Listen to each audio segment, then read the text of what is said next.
I'm Mike Wallman, a married man in my mid-40s. My pretty wife Marianne is 2 years younger. Our daughter Julia is 16 and our son Melvin is 14 years old. When this story begins, we still are a typical middle-class suburban family with fair jobs and fair house. Without any real problems for the time being when the shit hit the fan. It was a chilly Thursday in November. I had got the flu and decided to remain in bed for the day. But my wife Marianne, who began her work a half hour later than I, was okay and went to the bathroom for a shower. What surprised me was that she took her clothes with her for dressing in the bathroom. My surprise increased when I heard her lock the door. Now I was curious and went to the kitchen drawer for the safety tool for opening the door from the outside when children locked the door from inside and couldn't open it. I waited a couple of minutes after hearing that she had turned off the shower before opening the door. The sight in the bathroom was marvelous. Marianne dressed in obviously new very sexy underwear and stay-up stockings I never seen before. Why, I asked her, why that new secret outfit? Why hiding in here when dressing? Have you got a boyfriend? She froze for a split second in her movement and got a worried expression in her face before the reply, don't be silly, you ought to know that after the job today Lena and I are going to the mall for our monthly shopping and it may take a couple of hours. I was feeling like a shit of the flu why I gave her harsh reply, that secret outfit for buying clothes? Doesn't it fit better on a woman who is trading something without clothes? Now she got furious and shouted, do you accuse me to be a who? I didn't accuse you for anything, only said that today you for some still unknown reason are dressed just as a whore. She continued shouting, how in the hell do you know how WH are dressed? Ronnie Skoog bragged about his experiences at the pub. The door slammed hard when she left the house and I understood that my marriage was rather down than up. Ronnie Skoog was her ex-boyfriend and as long as he did very well as union boss, Marianne sometimes in angry temper had shouted that she regretted dumping him for me after he cheated her. But after Ronnie had been fired and divorced for using his union credit card at several expensive continental whorehouses during his trips to international union meetings, any comments about Ronnie was any longer appreciated by her. However, I had seen the strange expression on her face when she froze for a split second and knew for sure that my question had hit her hard. I decided to find out some further information and began my investigation at our home office where Marianne paid and kept all our bills in good order in ring binders. It took me some time to find out several clues what said the something was wrong. Nothing unexpected in our shared Visa account. While investigating the bills from her private account there were some strange details. Though Marianne and Lena usually went shopping for clothes once a month, always at a Thursday around the middle of a month, none of her purchases was made those Thursdays. They were always done a day or several days before that shopping Thursday. Shit hit the fan when I found she had bought gas at the Q8 gas station about 25 kilometers from our town during one of her shopping days. Why in the hell could shopping in the mall bring her there far away from town? There was not even a small grocery shop or the cafe for truck drivers at the gas station. The only remaining possibility was that she had visited one of the small cabins the gas station rented out to tourists, salesmen, and cheaters because of a much lower price than for a hotel room in town. I was convinced about Marianne's cheating once a month during the pretended shopping but had no real evidence. A gas bill wasn't evidence enough for a divorce, at least not for the time being. In my opinion it would be better wait to after Christmas and New Year holidays and use the remaining time to find out with whom she did it. However, I could even give her some fun during the shopping today. The alcohol store at the mall closed at 6 o'clock, and I rang Marianne's cell phone 20 minutes past 5. She took the call after several rings and asked with a worried voice, something wrong? Yes it is. You are at the mall aren't you? Of course I'm, why do you ask me that? Because I need a favor from the mall. What shop are you at now? She sounded a bit less worried when she replied, H&M, why do you ask? Because I need a bottle of brandy for my flu. The alcohol store is very close to H&M, could you please go in there and buy a bottle for me before they are closing at 6? I hung up the phone. That request caused a real problem for Marianne. If she was at a Q8 cabin having it with her lover boy, she could maybe be able to fix the brandy by making a quick drive to the nearest alcohol shop and lose more than 1 hour of her prime time with the lover, or she could skip the brandy and take the expected quarrel with me. She took the quarrel. Obviously she preferred remaining together with her lover, wherever they were and whatever they were doing instead of rushing away for buying my brandy. Back home without my brandy she only said, sorry, but it took so much time at H&M that the alcohol store was closed when I got there. Bullshit, what did you buy at H&M that took all that time? May I see the receipt? Now she knew that she was trapped with a lie and replied shouting, I paid my clothes with my own money. Why in the hell should I show you any receipt if I had any left? Because the receipt shows the time when you bought your damn clothes and you know very well that you need the receipt for getting faulty items replaced. You damn lying bee simply didn't want to do me that small favor after my argument this morning. She saw my last statement as a chance to get out of the problem. That was why she said, "Stupid of you to expect any favors from me after accusing me to be a WH when I dressed at the morning." I gave her a bright smile and asked, "Did the lover agree that you were sexy as hell in that new outfit? If you really were whoring with some damn gigolo, please don't ever forget that in this marriage cheating is equal to divorce." That comment resulted in the worst cursing in my life. I can't deny that I was impressed of what a good actress Marianne really was when she pretended to be offended. Even her ability of swearing made a deep impression on me.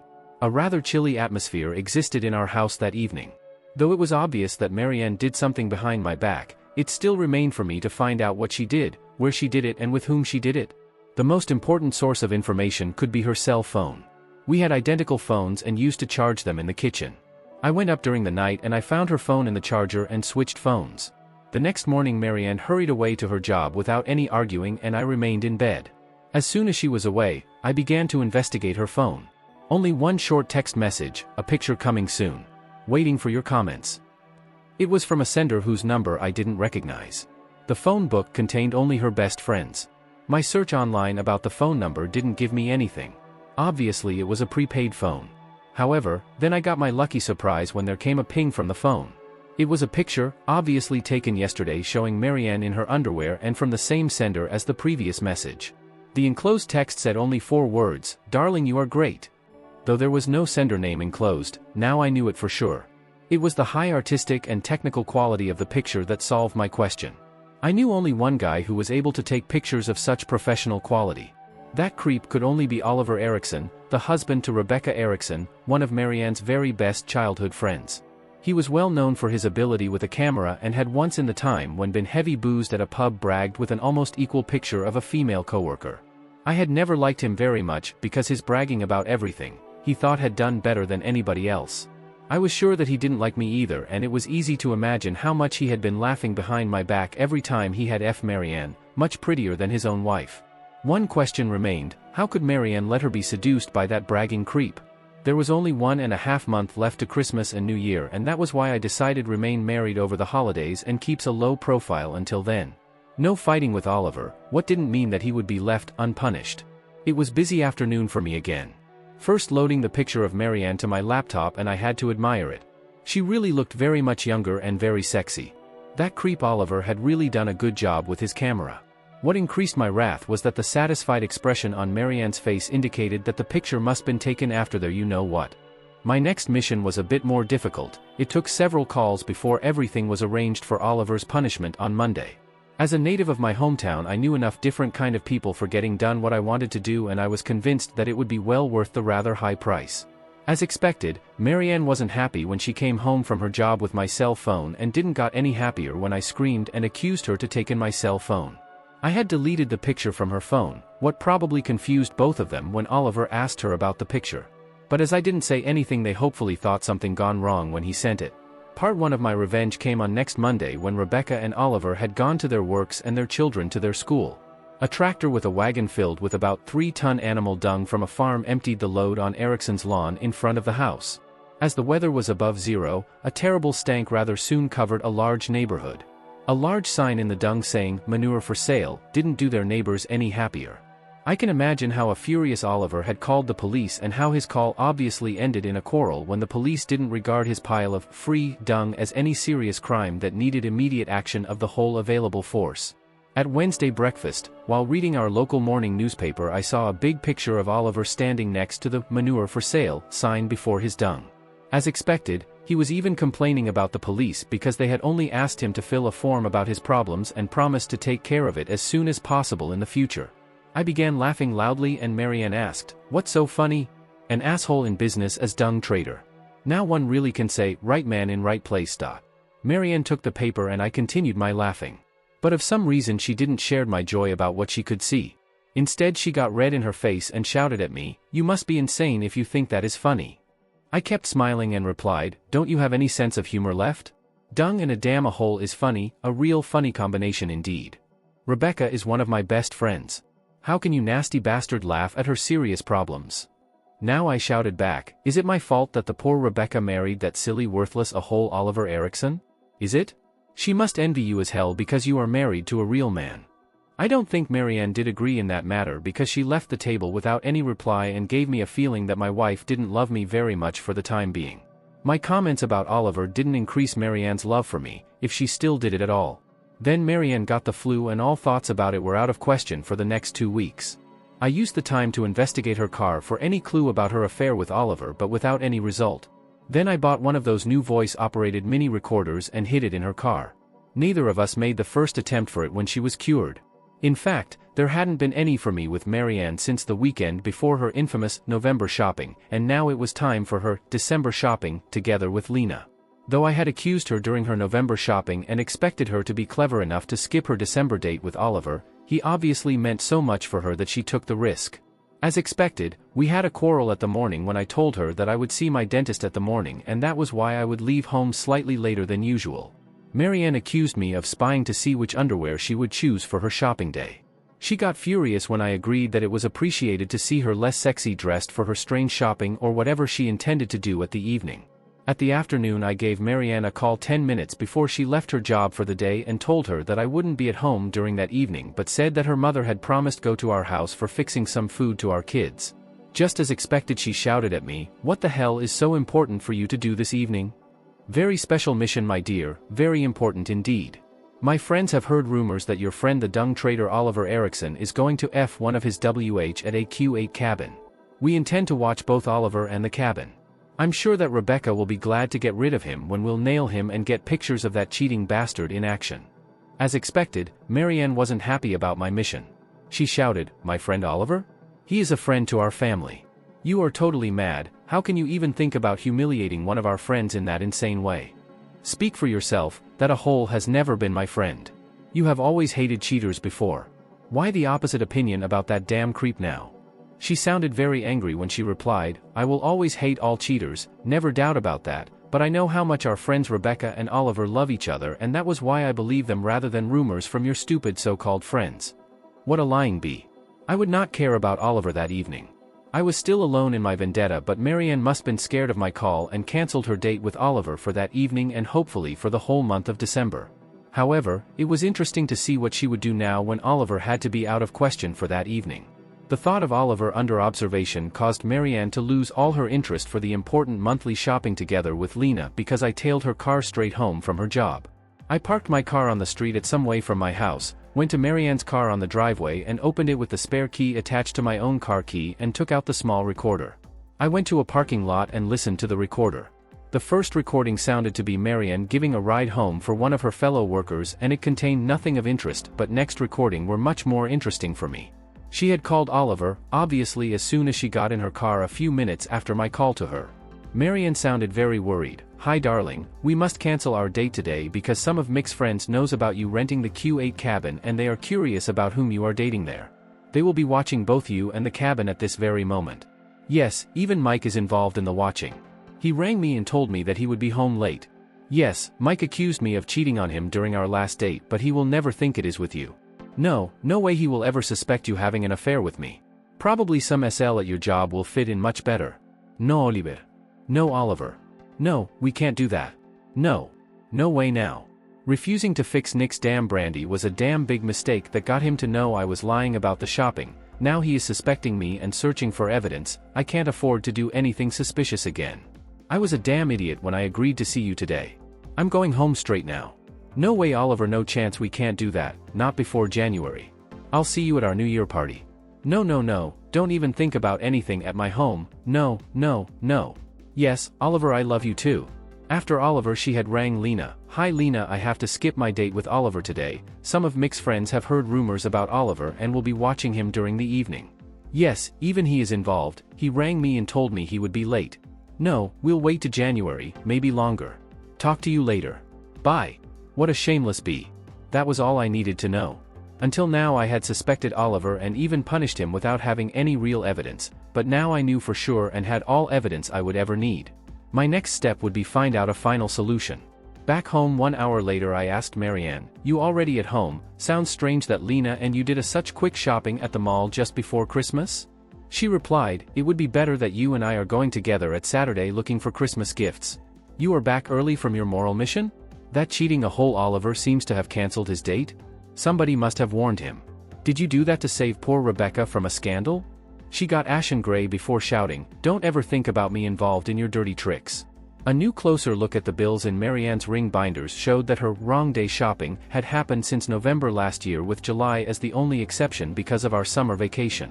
Marianne had cheated me at least 12 times, and now it was obvious that their November date had been 1-year anniversary for them. That explained Marianne's extra sexy dressing for him that day. As far as I found out, she had not been wearing anything extra sexy for her cancelled December date. One cancelled date didn't count in her favor. Cheating 12 times was 12 times more than a sane husband could ever accept. All my love for Marianne was gone with the wind. The next morning I decided to give that backup Lena a lesson. Why I sent a postcard with a picture of the best hotel in town to her husband at his job with the text, "Your wife is cheating you in this building," though it was lie. Such message must cause some problems in their marriage. The Christmas went on without any arguments or any you-know-what between Marianne and me, but I could see that she wasn't very happy because I had bought her much cheaper gifts than usual. Then at last it was time for the New Year party hosted by Marianne and me. We did a big job of fixing our house and stored some furniture in the garage to get more space for the dance. I had even built a temporary bar for that event, well supplied with imported booze from Germany. I kept the bar when our guests arrived and welcomed them with a fancy drink, different for ladies and men. Rebecca and Oliver came and got their drinks just as all others, but with a slight difference for Oliver, whose drink contained something extra that had caused me much problem to obtain. To my great pleasure, everything fit with my plans. Just as expected, Oliver had taken a few drinks before coming to the party and didn't say "no thanks" to anything during the meal, and the combination of the spiked drink and all other booze got him to feel a little tired. It was Marianne who suggested he should take a short rest in our spare bedroom, and even Rebecca thought it was a good idea. Rebecca and I assisted him in there and laid him on the bed. As soon as I got a chance to sneak into the spare bedroom, I found Oliver sleeping on the bed. Though not liking beer very much, I had drank several of them and filled my bladder to its limits. Therefore it felt as a real relief when I emptied it during a well-aimed pee on the sleeping Oliver from his belt and down, so it looked like it was done by him. Nobody had seen me either going into the spare room or coming out from there. After a while I asked Rebecca how Oliver was feeling, and when she said that she hadn't been checking on him, we went together into the spare room. The pee stink hit us immediately after opening the door, and Rebecca began screaming in despair. I rushed back to the guests and shouted loudly to Marianne, "That damn Oliver have pissed in his pants and on the bed." All our guests heard me, and many of them went looking to see what Oliver had done. One thing was sure, that scandal would follow Oliver for a long time in the future. At first Marianne demanded I take care of Oliver and assist him to his home, but my simple reply, "Never in the hell will I touch that creep," calmed her down. One of my quests was sober and had mercy with him and drove Oliver, now dressed in an old blanket and assisted by Rebecca and Marianne, to his house. We others continued our party and had got a new laughing stock to have fun of, and there was a lot of laughter because Oliver wasn't very popular among us men. To everybody's great surprise, Rebecca returned back to the party together with Marianne. The party went on, and when saluting the new year with champagne, all couples, except Marianne and me, kissed each other. She felt humiliated and asked me, "Why didn't you kiss me?" "Why should I? We are married, aren't we? That's no reason to kiss you?" The others began to be interested and listened to our argument. Marianne replied, "If you love me, you ought to kiss me as the first thing you did for the new year." She got a shock and went ashen gray when I replied, "We have some more important matters to fix." Marianne rushed to the kitchen to fix a nightcap, and those guests who had heard us stared at me as they were expecting an explanation. I didn't give them any. Instead of saying anything, I went away to Lena and took her to Silent Corner, where I asked her, "Marianne, and you skipped your monthly shopping evening in December, why?" She gave me a strange look and said, "Don't ask me, ask Marianne. She rang me and cancelled it." I replied, "That's right, but could you please tell me if Marianne and you have ever been shopping at all during those evenings, because according to the credit cards, there were no purchases done at these days. All her shopping is done one or a few days before those evenings." "Why?" Lena got furious and shouted, "Why are you asking me? Why don't you ask your own wife if her shopping habits are so important for you to know? Marianne always told me that the two of you did the shopping together, and obviously you don't know anything about any shopping. I think both Marianne and you have something to explain." Now Lena's husband had joined us and asked her, "What the hell have you done during those fake shoppings? Some a hole at the Grand Hotel?" No doubt that my hotel postcard to him had created some arguing in that family, because she began to cry and sobbed, "I never went anywhere with Marianne, only acted as some kind of alibi for her. What she did is her business, not mine." Lena's husband had taken several drinks during the evening, why he wasn't in mood to accept any lies or excuses from his wife. He stared at her and said, "It's high time that you begin to tell me the damn truth. What the hell did Marianne and you do at these evenings out?" She understood that the game would be over and replied, "Marianne met her lover and I usually did some shopping." Lena's husband was a clever guy because he knew if he forced his wife to tell about Marianne's affair to me, Marianne would pay back by telling Lena's affair, if she had any, to her husband. Therefore he asked again, "Who is the man in that affair?" She replied sobbing, "I don't know." Now the husband got angry and shouted, "Don't dare to lie." "Who?" Lena gave up and said, "Oliver Erickson." I pretended to be surprised and shouted, "That damn bedwetter, what a hell of a bad taste." Lena didn't want to see Marianne or Rebecca, so she and her husband left the party and I got busy at my bar, and it was easy for Marianne to avoid me until the nightcap was served. We drank it together without any unnecessary talking. When the last quest had left our party, it was the time for the moment of truth both of us have been waiting for. It was Marianne who began by asking, "You didn't want to kiss me. May I ask you why not and since when? You ought to known for a long time, at least during the last year, that a day of reckoning would come sooner or later. It's my painful duty to say that tonight Lena told me the truth about what I have suspected since I had my damn flu and saw how sexy you dressed for the date with your lover." Marianne got ashen gray and asked, "I didn't notice that Lena was drunk enough to tell you any daydreams. What did she tell you?" "I'm sure that she told me the damn truth. Your monthly shopping was a fake to give you a cover to see your lover at a Q8 cabin." Now Marianne was worried but not ready to give up yet. Why, she asked, "Could you please tell me the name of this non-existing ghost lover?" "Yes, I can. It was the most disgusting thing to find out. Lena told me that your lover is the bedwetting a whole Oliver Erickson, and Lena's confession confirms what I have suspected." Marianne screamed, "That damn cheating, who told you? Did she told you about her own lovers? Did she mention Ralph Norman, the old hockey player?" Then she rushed to the bedroom. I went after her to the bedroom and shouted, "Cheating WH, get out from this room. From now you'll sleep in the spare room." She objected, "The bed is wet in there." I shouted, "Is it my fault that your lover is a bedwetter? Your problem, not mine." Marianne refused to leave, but I pushed her out from the bedroom, set the alarm clock to 8 and went to the bed. Though my head was aching as hell, I forced myself to get up from the bed and get some strong coffee in the kitchen. That damn Oliver had destroyed my once-in-a-lifetime happy marriage and had to get his final punishment. I rang their landline phone and to my luck it was Rebecca who took the call. I told her that after she had left the party, Marianne's friend Lena had told me that Marianne and her husband had an at least year-long affair, and now even Marianne had confessed it to me. Then I rang Lena's husband and told him that Marianne got furious when I confronted her with what Lena told about her affair with Oliver and began shouting about Lena's affair with an ex-hockey player by name Ralph Norman. Of course it was a bit unfair to do that to Lena, but she had played an active part in destroying my own marriage. Later on it came to my knowledge after Lena confessed her cheating to her husband, he had taken immediate action against Ralph Norman by giving him a severe beating in his own home, witnessed by his wife and children. When Marianne came to the kitchen, she understood that her marriage probably and even her affair with Oliver was history.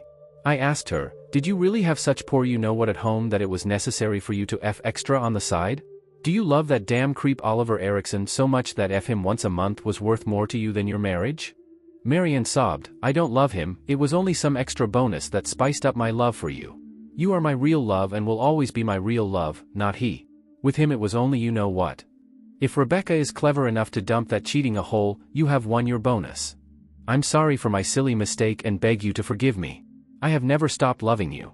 You are my great love. He was only some kind of excitement, not any real love. Please forgive me and let us go on with our family and children, please." I was curious and asked, "How long has this so-called bonus F gone on?" "I met him only 3 times and we had no you-know-what during our first date. Why, we had only 2 dates because you cancelled our December date." "What a lying bee." I told her, "You swallowed my bait and skipped your so-called shopping when I rang you about Oliver because you had already done the shopping in advance several days ago. You could probably saved our marriage if you even had skipped your November date when your new lingerie got me suspecting the worst. Asking you for a brandy was a simple trap. I had presumed that you and a whole celebrated some kind of anniversary which was more important for you than saving our marriage. I have checked your credit card bills about all Lena's and your monthly shopping during a whole year. The only purchase during those monthly shopping evenings is gas at the Q8 gas station out of the town. That means that your 2F times is a damn lie, isn't it?" I continued, "I'm 100% sure that you F him at least 12 times from November to November. Already one cheating is one too much. Why, I don't care about the exact number, but it would be interesting to know when, how, and why your cheating began." Marianne remained silent and began crying before she ran to the spare bedroom. She had confessed her cheating without any need for me to tell her about the recording of her phone calls or the pictures Oliver sent her. Better for me, she thought, that I should get my main information from Lena at our party. Both Rebecca and Lena rang Marianne during the New Year day, and it wasn't difficult to guess that those phone calls ended the long-time friendship between Marianne and two of her very best friends. Though it was I who made my sea-colding by a bedwetting, a hole known for public, it gave me only one choice: avoid to be a laughingstock, and I didn't hesitate a second for filing for divorce at the first working day the court was open at the New Year. Marianne never told me the real reason for her cheating or how and when it began. 1 year later. The year after Marianne's and my New Year party was a real crap year for me. Though Marianne made several attempts to save our marriage, our divorce was final in July. She refused to answer all my questions about her affair with Oliver, and most of it will remain as an unsolved mystery for me. To everybody's surprise, Marianne and Oliver's cheating resulted in some kind of divorce epidemic because their affair caused 4 divorces: Marianne and me, Rebecca and Oliver, Lena and her husband, and Ralph Norman and his trophy wife. Rebecca somehow got Oliver out from their house, didn't waste much time before she began dating her boss, and married him in August. Rumor said that Oliver suspected that something had happened already a long time before they filed for divorce, and claimed that as a reason for his affair with Marianne, but he never found any evidence about that. When Marianne found out that it was out of question to cancel our divorce, she accepted that. I, with some assistance from relatives and friends, bought her out from our house. She bought an apartment with her money and Oliver, and she moved in together, but it didn't last much more than a month before the lovebirds split up. Oliver left her after a big quarrel, and the bedwetter reputation even caused him to leave the town. Marianne and I have shared custody for our children, who still lives in my house but spent some time at her place. They are still saying that Mom is not dating any man. But why should I care? Neither did I care or know what happened to Lena, her husband, her lover Ralph, and his wife. I didn't date anybody. Not until Christmas. To my great relief, I found out there were enough single women who didn't say no thanks to a night with a guy like me. The few times my need for you know what brought me to single bars. The truth is that I missed Marianne as hell, but I'm too humiliated about her cheating to be able to take her back. It was one of my best friends who persuaded me to forget all crap at home and spend the Christmas and New Year in Thailand together with his cousin, who had an extra charter tour ticket for sale after splitting up with his girlfriend.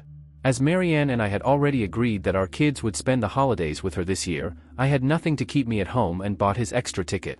The cousin was a jolly fellow, and to our great luck, on our second morning at the hotel, 2 divorced Belgian sisters shared the breakfast table with us.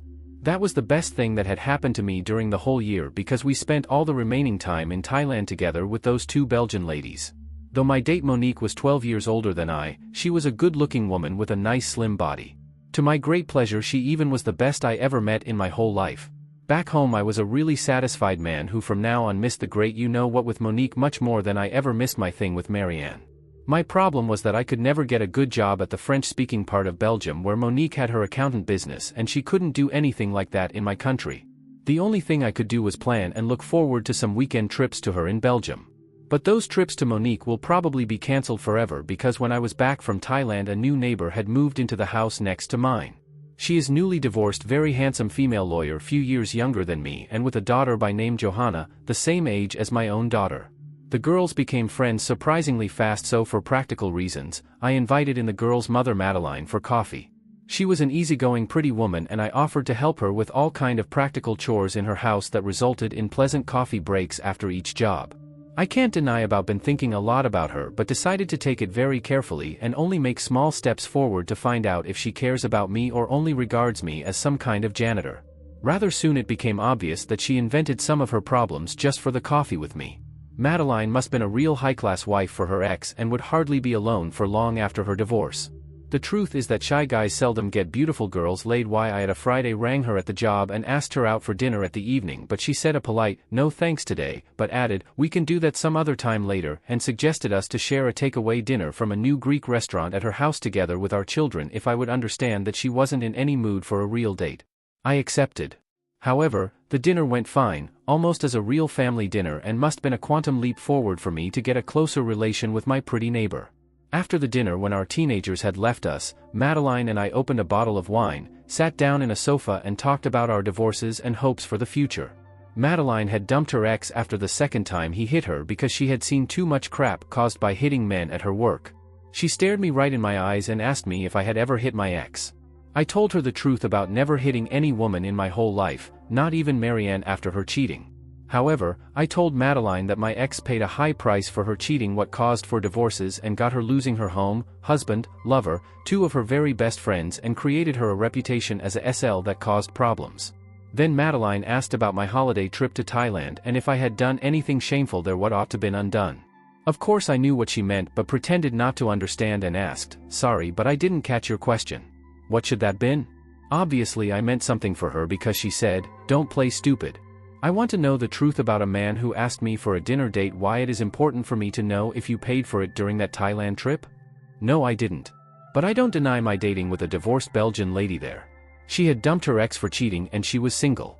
Please remember that happened when I was single without dating anybody here at home. Madeline asked again, "Do you have any plans to see that Belgian lady again?" I told her the truth. Yes, we talked about that, but only if both of us are still out of any relation. She gave me a bright smile and asked, "Are you dating somebody?" I replied with my best smile, "I don't know for sure, though I'm doing my best to get a lovely lady interested of a date with me, and as long as I have some hope about gaining that, I'm not going anywhere to see anybody else." "Why is that date with me so important for you? You can hardly expect any glory night after only one date. Because it can either be the beginning of a happy dream or be the end of that dream." Now she was very serious when she said, "I would bet some money on the beginning, but it will be some way to go there." After a short silence she continued, "Though my divorce is a terrible experience for the time being, even I have a dream of sharing my life and love with a man who loves me. He must be honest and faithful to me and be accepted by Johanna, and I will always be honest and faithful to him." To my surprise, all kind of men seems to think that a divorced woman's only feeling is a starving for it. Why, I've already got many invitations about dating, even several from married men. So far I've said no thanks to everybody asking for dates except two of you. The first was a super fiasco and you, Mike, are the second that gained my interest. But even you and I must know each other much better before we can decide anything about the future. However, I can't deny that one of your great advantages is that Johanna likes you and I like Julia and Melvin very much. Shall we agree to be honest and faithful to each other at this level for the beginning and do our best so the five of us will find our ways to know each other better before making any promises about sharing more of the future? I agreed without any objections. Missing a great weekend in Belgium was a cheap price to pay for a fair chance to get a serious relation with Madeline, even if it with her had to wait for a while until she knew me better, and thing with her could hardly be expected to be as great as with Monique. I knew several other people who had succeeded to make one happy family from remains of two split-up families. Why, even Madeline and me ought to fix it if both of us really wanted to do that.